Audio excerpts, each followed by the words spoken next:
आपको जानकर हैरानी होगी कि राजस्थान के चित्तौड़गढ़ जिले में स्थित सांवरिया सेठ जी के मंदिर में हर महीने दान भंडार से निकली रुपयों की राशि 10 करोड़ से ऊपर निकल जाती है। सेठों के सेठ सांवरिया सेठ के दरबार में हर दिन हजारों भक्त अपनी अर्जी लगाने और दर्शन करने आते हैं।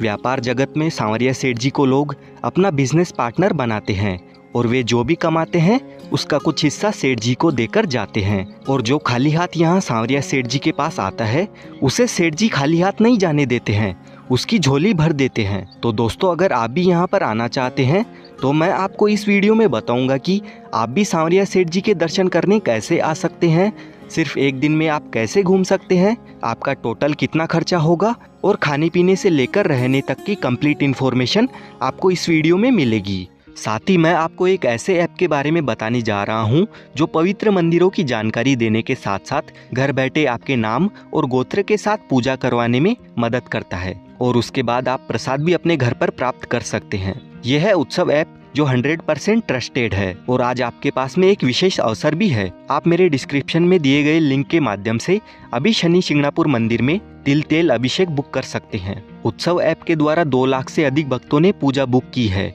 और घर पे प्रसाद भी प्राप्त किया है। तो बिना वेट करे नीचे डिस्क्रिप्शन में दी हुई लिंक पर क्लिक करें और अभी अपनी पूजा बुक करें। वीडियो में आगे बढ़ने से पहले आप जय श्री सांवरिया सेठ के नाम से कमेंट कर दीजिए और वीडियो को लाइक और चैनल को भी सब्सक्राइब कर लीजिए, क्योंकि ऐसे ही टूर गाइड वीडियोस आपको इस चैनल पर देखने को मिलते रहेंगे। सांवरिया सेठ जी का मंदिर राजस्थान के भक्ति, शक्ति और बलिदान के गढ़ चित्तौड़गढ़ के मंडफिया गांव में स्थित है। भगवान श्री सांवरिया सेठ जी का संबंध मीराबाई से बताया जाता है।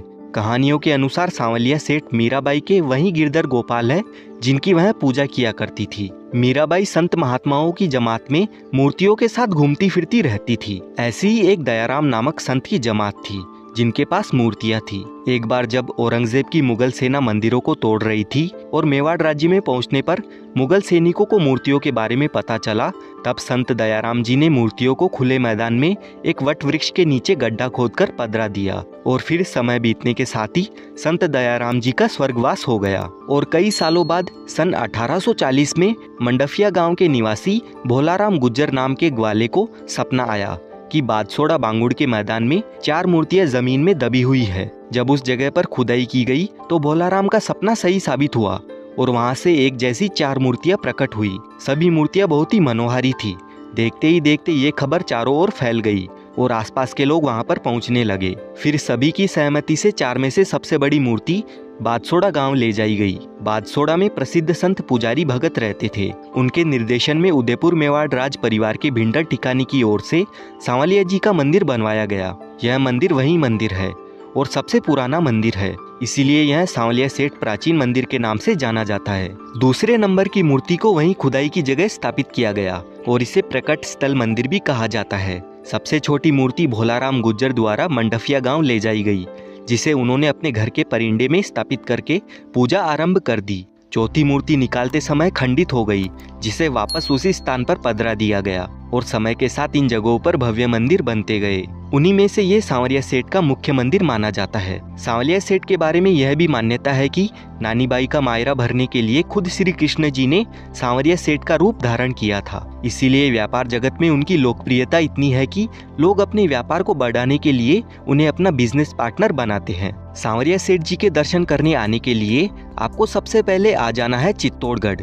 यहाँ पर आप बस या ट्रेन के माध्यम से बड़ी आसानी से आ सकते हैं और मंदिर का सबसे नजदीकी रेलवे स्टेशन भी चित्तौड़गढ़ जंक्शन ही है। चित्तौड़गढ़ रेलवे स्टेशन मुख्य स्टेशन है, तो आपके शहर से आपको यहाँ तक डायरेक्ट ट्रेन मिल जाएगी। दिल्ली, इंदौर, भोपाल, जयपुर, अहमदाबाद, मुंबई जैसे शहरों से ट्रेन यहाँ पर रेगुलर आती जाती रहती है। चित्तौड़गढ़ आने के लिए हमने जयपुर जंक्शन से ट्रेन का सहारा लिया था। चित्तौड़गढ़ जंक्शन पहुँचने के बाद रेलवे स्टेशन के ठीक सामने मंडफिया जाने के लिए टेम्पू और बसें लगी हुई रहती है। इन्हीं में हमें मंदिर तक जाना होता है। चित्तौड़गढ़ से सांवरिया जी का मंदिर 40 किलोमीटर की दूरी पर है और 60 रुपए पर पर्सन के अकॉर्डिंग बस का किराया रहता है। चित्तौड़गढ़ से चलने के बाद करीब 50 मिनट बाद हम पहुंच जाते हैं मंडफिया गांव में। अगर आप अपने पर्सनल व्हीकल से यहां पर आते हैं तो आपको यहां पर फ्री में 4 व्हीलर और 2 व्हीलर के लिए पार्किंग की सुविधा मिल जाती है। अब हम जाएंगे मंदिर के अंदर।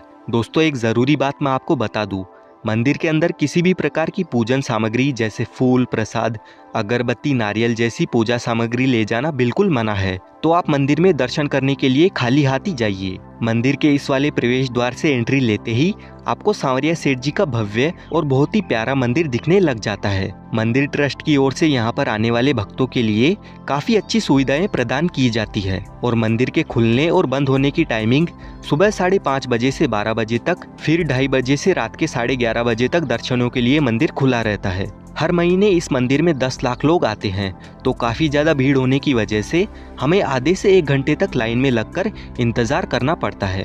इसी बीच सांवरिया सेठ जी और खाटू श्याम जी के जयकारों के साथ समय का तो ख्याल ही नहीं रहता है और हम धीरे धीरे करते हुए पूरे भक्ति भाव में लीन मंदिर के अंदर प्रवेश कर लेते हैं। जैसे ही आपकी नज़रें सांवरिया सेठ जी से मिलती है, आपके सारे दुख दर्द चुटकियों में गायब हो जाते हैं। अगर आप सच्चे दिल से मंदिर में आते हैं तो मानो आप कुछ देर के लिए अलग ही दुनिया में पहुंच जाते हैं और हमारे दर्शन बहुत ही सुंदर तरीके से हो जाते हैं। मंदिर से बाहर आते ही लेफ्ट साइड में आपको आ जाना है। यहाँ पर 2 मंदिर बने हुए हैं। पहला शिव जी का मंदिर है जो कि सेठ जी के मंदिर के तलघर में स्थित है। भोलेनाथ के मंदिर में दर्शन करने के बाद हम दर्शन करते हैं श्री आमलिया बाऊ जी के। बड़े से इमली के पेड़ के नीचे यह चबूतरा बना हुआ है। कहा जाता है कि सांवरिया सेठ जी के दर्शन हो जाने के बाद आपको आमलिया बाऊ जी के दर्शन करना भी जरूरी होता है, तभी आपकी मनोकामनाएं पूरी होती है। इसीलिए आप भी यहाँ पर परिक्रमा जरूर लगाना। यहाँ पर हम कुछ देर रुककर और थोड़ी बहुत फोटोज खिंचवाकर मंदिर से बाहर की ओर आ जाते हैं। मंदिर के अंदर जाकर दर्शन करके बाहर आने तक हमें पूरे 1 घंटे का टाइम लग गया था, क्योंकि सुबह हम 7:30 बजे ही मंदिर में पहुंच गए थे। हो सकता है आपको ज्यादा या कम समय भी लगे। वैसे भी मंदिर की व्यवस्था को देखते हुए तो दर्शन करने में मेरे हिसाब से ज्यादा टाइम तो नहीं लगता है। यहाँ पर श्री सांवलिया जी मंदिर मंडल द्वारा संचालित प्रसाद काउंटर से आप प्रसाद के तौर पर 40 रुपए में लड्डू, 30 रुपए में मठड़ी, 250 रुपए में सागर और 100 रुपए प्रति नग से मैसूर खरीदकर अपने घर के लिए ले जा सकते हैं। यहाँ पर भी आपको प्रसाद खरीदने के लिए लाइन में लगकर थोड़ा बहुत वेट करना पड़ सकता है